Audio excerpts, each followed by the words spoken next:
Hello, everyone.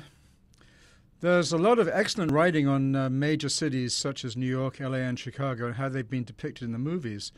But the method used to select which movies to discuss has usually been a bit arbitrary. Typically, the author talks about the movies that he or she finds interesting.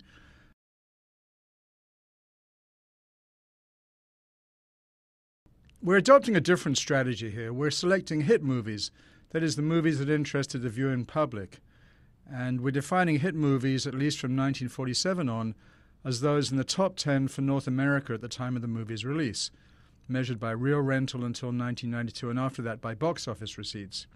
We're focusing on hit movies because we're interested in popular attitudes towards these cities, and it's plausible to assume that a hit movie resonates, at least somewhat, with the tastes and attitudes of sections of the public at the time. We're going to include Chicago, the largest city in the United States, or the third largest city in the United States these days, because for reasons that will become apparent, it can't be kept out of the discussion. Our overall conclusion is that each of these three cities is associated in public perceptions, maybe even stereotyped, with one or more specific images or perspectives. In particular, New York basically reflects whatever appears to be the dominant image of city or urban life at the time the movie is made. So New York's depiction changes as these dominant images change. In short, New York is a stand-in for the currently popular notion of big city life. Still, there is one constant theme, and that's that every few years a hit movie portrays New York as a town for business, finance, and the rich, at least some of whom are depicted critically as being greedy, duplicitous, unpleasant, womanizers, and so on. Chicago, by contrast, is stereotyped around four main images that have stayed strikingly constant over time. These include gangsters and political corruption first, second, ethnic groups, thirdly, a vibrant urban center containing jobs and a cutting-edge cultural life, and fourthly, a dull bedroom commuter suburbs that surround the vibrant urban city. LA's depictions are midway between Chicago's stability and New York's urban adaptability. LA's representations have evolved over time gradually. From 1930 to the early 1970s, Hollywood dominates, and it's then replaced by auto culture, to which the theme of the ineptness of the LAPD is added, the police department. In the 80s and 90s, the disaster theme appears, followed more recently by an emerging motif of global institutions, corporations, and/or organized crime, often with an Asian connection. Neither of these last two themes, disaster and global city, are of course confined to LA. We're going to start with three surprises. First of all, a New York surprise. The three movie directors who've been most associated with New York recently have been Woody Allen, Spike Lee, and Martin Scorsese. Incredibly, they don't really produce hit movies. We'll talk about why they don't produce hit movies a bit later, but basically, as everyone knows, their movies depict New York as an ethnic town. And the basic argument is that the general public doesn't really feel that New York is basically and primarily an ethnic town. The second surprise, or the third surprise, is the Chicago surprise. And basically, if you look at a list of all-time box office hits, that's all-time, adjusted for inflation, the movie about the city that appears highest on the list is The Sting. It's number 15, you can see. And The Sting, of course, is about Chicago. It's about a couple of amiable gangsters. And so we need to explain why a movie about Chicago has beaten out every movie about New York and LA, and we'll turn to that in a while. But let's start off with hit movies about LA.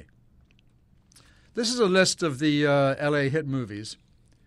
And basically, in LA, from 1920 to 1973, the vast majority of LA hit movies, 11 of the 15, deal with Hollywood and the movie industry itself. Incidentally, all the movies that do deal with Hollywood talk about it as a false and corrupting place that tends to ruin personal relationships. For example, one of the earliest show people shows a young girl's quest to be a famous actress, and as she gets more famous, she gets conceited and dumps her boyfriend, and so on and so forth. A Star is Born is just one example of the many hit movies set in LA during this period that are basically about Hollywood. we can now talk about why L.A. noir movies. L.A. noir movies are movies that depict L.A. in a rather unpleasant light. Sunset Boulevard in the 1950s. These are a lot of movies in the 1950s that were like that.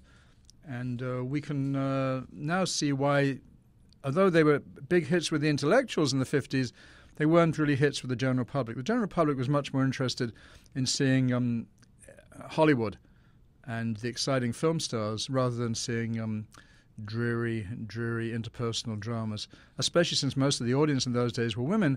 And the L.A. noir movies, again, Sunset Boulevard's a good example, typically depicted women in a very unfavorable light as seductresses who basically usually seduce the male lead, who often ends up dead as a result.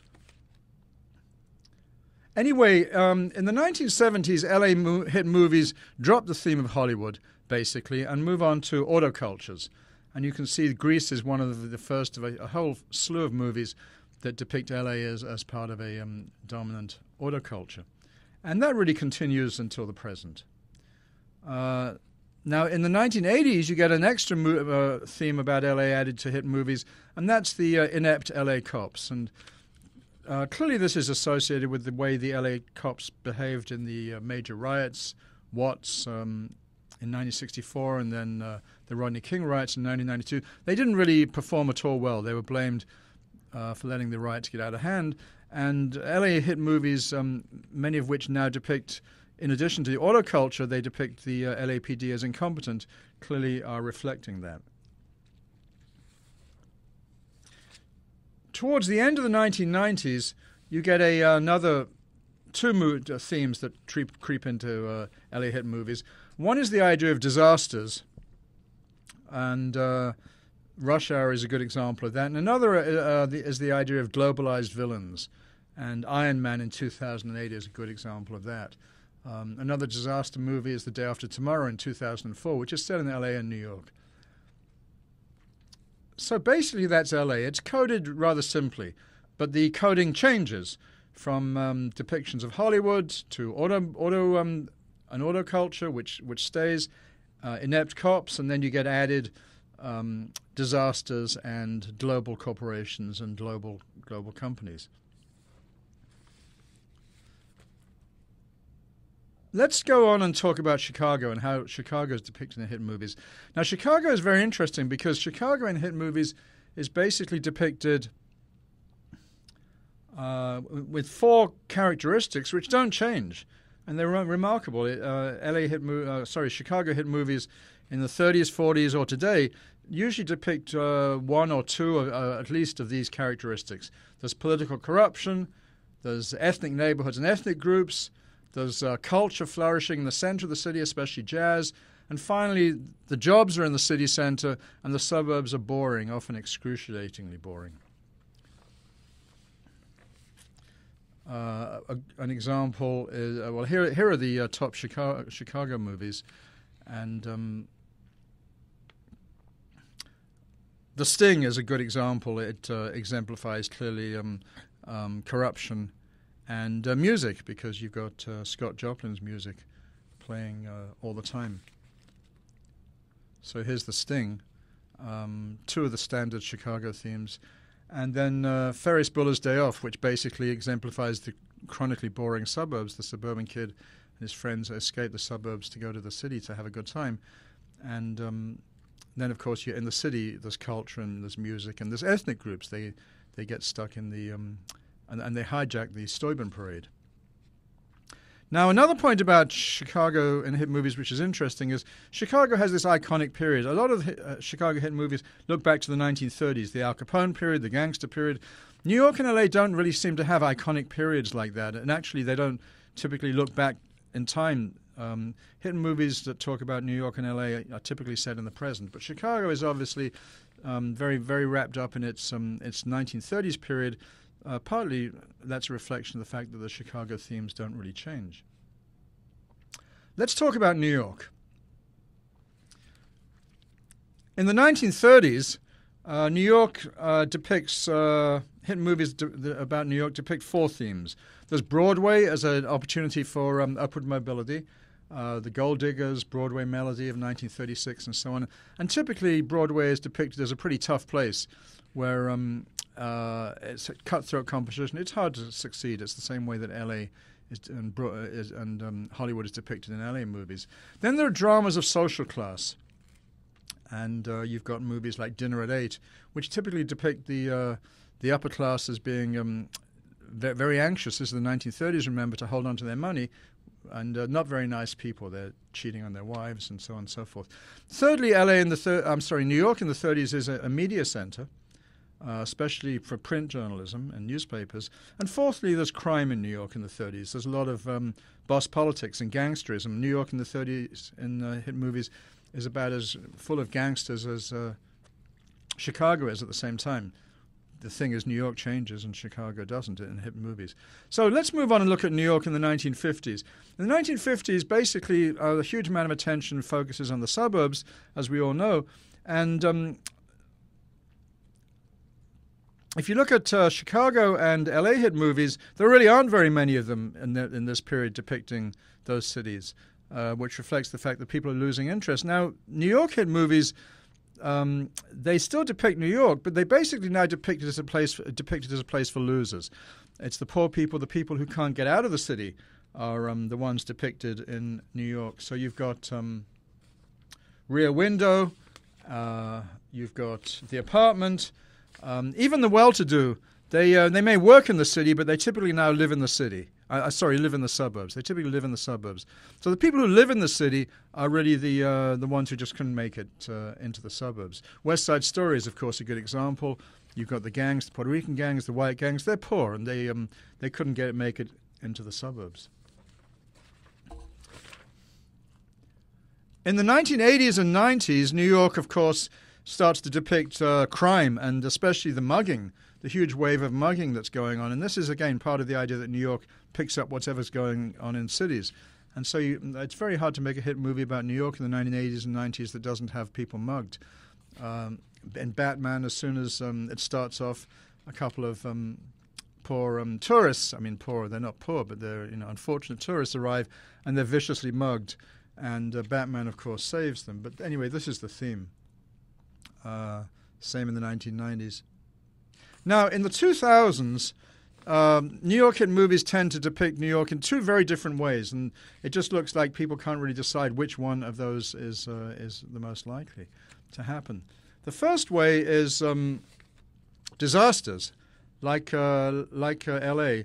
There's a ton of New York hit movies now that are depicting the city as a place where disasters happen, and these are really serious disasters. What we call Type 3 disasters, where the disaster is widespread. It goes way beyond the city, and it may be even the whole country and even the whole world. But clearly The Day After Tomorrow is a good example of this. Independence Day is a good example of this. It starts in Washington but spreads to New York. The Matrix movies are a good example of these disasters. And clearly this does reflect a foreboding that people have about the possibility of massive disasters. The second way, here's The Day After Tomorrow showing the New York flood. Now, the second way in which hit movies in the 2000s depict New York is as a place for the rich and the well-to-do, and also the middle class who are having fun. Hitch is a terrific example of this, and there's a whole slew of movies that depict New York in this way. So basically, as we said, hit movies in the 2000s that show New York can't really quite decide whether it's a place for massive disasters or a place where people are increasingly going to have fun, and increasingly the middle class and the well-to-do are going to be occupying the city. Anyway, the basic assumption behind this whole analysis, to link with part one of the lecture, is that people out there, the general public, do have some stereotypes of cities, and that if cities are hits, that's usually because they manage to pick up in one way or another that stereotype. Thank you.